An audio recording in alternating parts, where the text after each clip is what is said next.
एक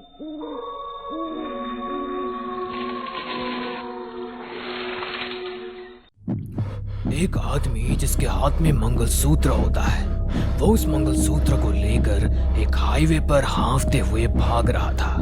तभी उसके सामने एक भयानक चेहरा आता है और वो डरकर वहीं खड़ा हो जाता है और दोनों हाथ अपने चेहरे के पास रखकर जोर से चिल्लाता है। पर तभी एक ट्रक जाकर उस आदमी को टक्कर मारकर चली जाती है और उस आदमी की वहीं मौत हो जाती है। आज तो बहुत लेट हो गई। इस महीने दूसरी बार लेट हो गया मुझे। एक काम करती हूँ, इस हाईवे से चली जाती हूँ। ये रास्ता शॉर्टकट है। बस थोड़ा सुनसान है, पर मुझे तो जल्दी से होटल पहुँचना है, वरना वो ठरकी मालिक फिर से गुस्सा करेगा और मेरी सैलरी काट लेगा। इतना बोलकर कोमल उस हाईवे वाले रास्ते पर चल पड़ती है। अभी कोमल 10 कदम भी नहीं चली थी कि उसके पैरों के नीचे नींबू मिर्च आ जाता है और अचानक से मौसम बिगड़ जाता है। तेज आंधी तूफान के साथ बारिश भी होने लगती है और बिजली कड़कने लगती है। अब कोमल जल्दी से अपने बैग से छाता निकालती है और चलती हुई खुद से कहती है, पता नहीं बारिश का मौसम कब खत्म होगा। जब ऑफिस के लिए निकलने लगती हूँ तब बरस पड़ता है। ये बादल, इसी की वजह से लेट होती हूँ। खैर, कोमल जल्दी जल्दी अपने पैर चला। खुद से ही बात करके कोमल और तेजी से चलने लगती है, पर तभी उसे महसूस होता है कि शायद कोई उसके पीछे है। कोमल रुककर पीछे मुड़कर देखती है, पर उसके पीछे कोई नहीं होता। एक बार फिर कोमल आगे की ओर चलने लगती है और तभी उसकी नजर रोड पर पड़ती है। उसके साथ एक परछाई चल रही थी। उस परछाई को देखकर कोमल के कदम वहीं रुक जाते हैं और उसके माथे से पसीना टपकने लगता है। वो डरती हुई अपने बगल में देखती है, पर उसके बगल में कोई नहीं होता। एक बार फिर कोमल परछाई को देखती है और वो देखती है कि वो परछाई किसी और की नहीं बल्कि उसी की है। ये देख कोमल एक लंबी सांस लेती है और खुद से कहती है, इस हाईवे के बारे में इतना गलत सुन रखा है कि अब अपनी परछाई से भी डरने लगी हूँ मैं। इतना बोलकर एक बार फिर कोमल तेजी के साथ आगे बढ़ने लग जाती है। थोड़ी ही दूरी पर जाने के बाद कोमल देखती है कि एक गाड़ी बड़ी तेजी से आ रही है और एक बूढ़ी औरत जो कि लाठी पर थी वो रोड क्रॉस कर रही है। कोमल उस बूढ़ी औरत को बचा पाती कि उसके पहले ही वो गाड़ी तेज टक्कर के साथ उस बूढ़ी औरत को टक्कर मारकर चली जाती है। वो बूढ़ी औरत वहीं रोड पर गिर जाती है और दर्द से छटपटाने लगती है। कोमल भागती हुई उसके पास जाती है तो वो देखती है कि वो बूढ़ी औरत उससे मदद मांग रही है। बेटी, मेरी मदद कर। उसे बूढ़ी औरत को खून में लथपथ देख कोमल के हाथ पैर कांपने लगते हैं। उसके हाथ से छाता छूट जाता है और वो घुटने पर बैठ जाती है और जैसी ही उस बूढ़ी औरत की मदद करने के लिए वो हाथ आगे बढ़ाती है, वो देखती है कि वो बूढ़ी औरत मर चुकी है। ये देखकर कोमल और ज्यादा डर जाती है और उठ खड़ी होकर 2 कदम पीछे चली जाती है और घबराती हुई खुद से कहती है, ये क्या हो गया? ये तो मर गई। अब मैं क्या करूं? एक काम करती हूँ, यहाँ से जल्दी से भाग जाती हूँ। अगर किसी ने मुझे यहाँ देख लिया तो उन्हें लगेगा कि मैंने ही मारा है इसे। हाँ, मेरा यहाँ से जाना ही ठीक होगा। इतना बोलकर कोमल जल्दी से अपना छाता उठाती है और तभी उसकी नजर उस बूढ़ी औरत के हाथों में फंसे उस मंगलसूत्र पर जाती है जो कि पूरा गोल्ड का था। इतना सुंदर मंगलसूत्र देखकर कोमल के मन में लालच आ जाता है और वो अपने छाते के साथ उस बूढ़ी औरत के हाथ से मंगलसूत्र लेकर अपने बैग में डाल लेती है और वहां से भागने लगती है। भागते भागते कुछ देर बाद डरी सहमी भीगी हुई कोमल होटल पहुंचती है, जहां अपना छाता बाहर रखकर अंदर जाती है और अपना बैग लॉकर में रख अपने मालिक से कहती है, माफ करना सर, पर बाहर बारिश बहुत तेज हो रही थी इसलिए लेट हो गई, पर मैं समय से पहले ही अपना काम खत्म कर दूंगी। कोई बात नहीं कोमल, मुझे भी दिख रहा है कि बाहर बारिश हो रही है और आज सिर्फ तुम्हें नहीं हमारे और भी स्टाफ लेट है, तो तुम घबराओ मत और जाकर आराम से शांति से काम करो। मैं तुम्हारे पैसे नहीं काटूंगा इस बार। कोमल जो मालिक की दरियादिली देखकर खुश हो जाया करती थी और अपने मालिक की तारीफ करती थी, वो आज कुछ नहीं कहती और सर नीचे करके डरी सहमी अपने काम पर लग जाती है। ये देखकर होटल के मालिक को थोड़ा अजीब लगता है, पर वो कुछ नहीं कहता। अब कोमल हमेशा की तरह हाथों में झाड़ू पोछा लेकर पहले कमरे में जाती है और बाथरूम की सफाई करने लगती है, पर तभी उसे कांच के टूटने की आवाज आती है और वो बाथरूम से बाहर निकलकर कमरे में चारों तरफ देखने लगती है, पर पूरा कमरा वैसे का वैसा ही था। कहीं से न तो कुछ गिरा था और न ही टूटा था। कोमल आगे कुछ सोच पाती कि उसके पहले उसके कंधे पर कोई हाथ रखता है और कोमल वही बर्फ की तरह जम जाती है और डरती हुई पीछे मुड़कर देखती है तो वो अपने पीछे अपनी दोस्त कल्पना को पाती है। अरे कोमल, क्या हो गया तुझे? तू तो दूसरों के लिए एक गिलास पानी नहीं लाती, फिर तू आज मेरा काम कैसे कर रही है? भूल गई क्या? सेकंड फ्लोर की साफ सफाई मेरे हाथों में है। क्या मैं सेकंड फ्लोर पर हूँ? पर मैं तो थर्ड फ्लोर के रूम नंबर 301 में जा रही थी। कोमल आगे कुछ कह पाती कि उसके पहले उसकी नजर रूम नंबर पर पड़ती है और ये देखकर वो हैरान हो जाती है, क्योंकि उसे बहुत अच्छे से याद था कि वो थर्ड फ्लोर रूम नंबर 301 में गई है। उसे देखकर कोमल की सांस अटक जाती है और एक बार फिर उसके माथे से पसीना टपकने लगता है। ये देख कल्पना बड़ी हैरान होती है। वो कोमल से कुछ कह पाती उससे पहले कोमल हकलाती हुई वहां से जाने लगती है। लगता है मुझसे कोई गलती हो गई है, मैं चलती हूँ। इससे क्या हो गया है? ये तो हमेशा अच्छे मूड में रहती थी। खैर, मैं अपना पहले काम खत्म कर लेती हूँ।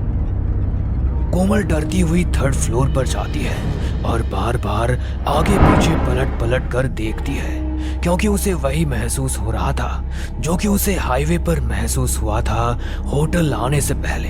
पर फिर भी कोमल किसी को कुछ न बताकर अपने काम पर लग जाती है। अब कोमल जैसे ही कमरे का दरवाजा खोलती है, वो देखती है कि उसके पैरों के नीचे नींबू मिर्च है। ये देखकर कोमल जोर से चिल्लाती है और उसकी आवाज सुनकर आसपास के लोग वहां आते हैं और कोमल से कहते हैं, क्या हुआ मैडम, आप इतने जोर से क्यों चिल्लाई? आपने कुछ देखा क्या? नहीं, मैं ठीक हूँ। वो जैसे ही मैंने दरवाजा खोला तो छिपकली नीचे गिर गई। अब चली गई। आप लोग भी जाओ। इतना सब कुछ होने के बाद भी कोमल किसी को कुछ नहीं बताती। कोमल अब भी यही सोचती है कि शायद ये सब कुछ उसका भ्रम है। अब कोमल अपना ध्यान हटाने के लिए फोन में गाने चला लेती है और गाना गाते हुए कमरे की सफाई करती है। कोमल सबसे पहले बेडशीट बदलती है और बेडशीट बदलकर खिड़की का कर्टन चेंज करने लगती है। कोमल खिड़की के पर्दे चेंज कर ही रही होती है कि तभी अचानक से खिड़की बंद हो जाती है और कोमल की उंगली में चोट लग जाती है। कोमल की उंगली से खून आने लगता है और वो अपनी उंगली मुंह में डाल लेती है और तभी उसकी नजर उस हाईवे पर पड़ती है जिस हाईवे से आज वो आई थी। वो देखती है कि वो बूढ़ी औरत अब भी वहीं पड़ी है। उसकी लाश देखकर जल्दी से कोमल खिड़की का दरवाजा बंद कर देती है और पीछे मुड़कर देखती है तो वो अपने सामने उसी बूढ़ी औरत को पाती है। बेटे, तुम तो बड़े निर्दयी निकले। तुमने मुझे वहां पर अकेले मरते हुए छोड़ दिया और मेरा मंगलसूत्र लेकर भाग गई। ये तुमने सही नहीं किया। तुम्हें इसकी सजा मिलेगी। अपने सामने उस बूढ़ी औरत को देखकर कोमल के हाथ पैर थर थर कांपने लगते हैं। वो पूरी बर्फ की तरह ठंडी हो चुकी थी। कोमल चिल्लाकर सबको बुलाना चाहती थी, पर ऐसा नहीं हो पाता और वो लंबी लंबी सांस लेने लगती है। पर तभी कमरे का दरवाजा खुलता है और सब कुछ नॉर्मल हो जाता है। कोमल, यार बहुत भूख लग रही है। तेरा काम खत्म हो गया तो चलकर थोड़ा कुछ खा लेते हैं। कल्पना, अच्छा हुआ तू यहाँ आ गई। इतना बोलकर कोमल अपनी दोस्त को गले से लगा लेती है और अपने साथ हुए हादसे के बारे में बताती है। पर कल्पना उसकी बातें सुनकर हंसने लगती है कल्पना की हंसी सुनकर कोमल कल्पना से अलग होती है और 2 कदम पीछे हो जाती है, क्योंकि कोमल ने जिसको गले लगाया था वो कल्पना नहीं बल्कि कोई भयानक चुड़ैल थी। उस चुड़ैल को अपने सामने देखकर कोमल जोर से चिल्लाती है और बेहोश हो जाती है। कुछ देर बाद कोमल को जब होश आता है तो वो अपने सामने होटल के स्टाफ को देखते हैं जो उससे उसकी तबीयत के बारे में पूछ रहे होते हैं। पर कोमल की नजर दूर खड़ी होटल के बाहर इस चुड़ैल पर पड़ती है जो कोमल को देखकर हंस रही होती है। अब तो मरेगी, तूने मंगलसूत्र नहीं अपनी मौत को उठाया था। नहीं, मुझे मत मारो, मैंने कुछ नहीं किया, मेरी कोई गलती नहीं है, मुझे छोड़ दो प्लीज, मुझे छोड़ दो। कोमल जोर जोर से चिल्लाने लगती है। उसकी ये हालत देखकर सभी स्टाफ वाले चौंक जाते हैं और होटल का मालिक उससे कहता है, कोमल ये सब क्या कह रही हो तुम? हम हैं यहाँ, हम तुमसे तुम्हारी तबीयत के बारे में पूछ रहे हैं, पर तुम्हारी हालत देखकर लगता है मुझे कि तुम्हारी तबीयत ठीक नहीं है। वेटर तुम एक काम करो, कोमल को उसके घर तक छोड़ो, उसकी तबीयत ठीक नहीं है। इस तरह होटल का मालिक कोमल को एक वेटर के साथ भेज देता है। कोमल होटल से बाहर निकलती है और कुछ ही दूरी पर जाकर वेटर को धन्यवाद कहती है। पर जैसे ही कोमल वेटर की तरफ देखती है तो वो देखती है कि उसके साथ वेटर नहीं बल्कि वही चुड़ैल है जो उसे मारना चाहती है। अपने पास चुड़ैल को देखकर कोमल अपनी जान बचाने के लिए भागने लगती है और उसी हाईवे पर जाती है। पर उसके सामने वही बूढ़ी औरत आ खड़ी होती है। अपने सामने उस बूढ़ी औरत को देखकर कोमल के पैर रुक जाते हैं और वो अपने बैग से उस मंगलसूत्र को निकालकर उस बूढ़ी औरत से कहती है, तुम अपना मंगलसूत्र ले लो, बस मेरी जान बख्श दो, मुझे अभी नहीं मरना। कोमल की ये बात सुनकर वो बूढ़ी औरत चुड़ैल के रूप में बदल जाती है और अब कोमल सब समझ जाती है कि वो बूढ़ी औरत ही चुड़ैल है। पर कोमल आगे कुछ कर पाती इससे पहले ही वो चुड़ैल कोमल के पास आने लगती है और कोमल वहां से हिल भी नहीं पाती और ना तो कुछ बोल पाती है।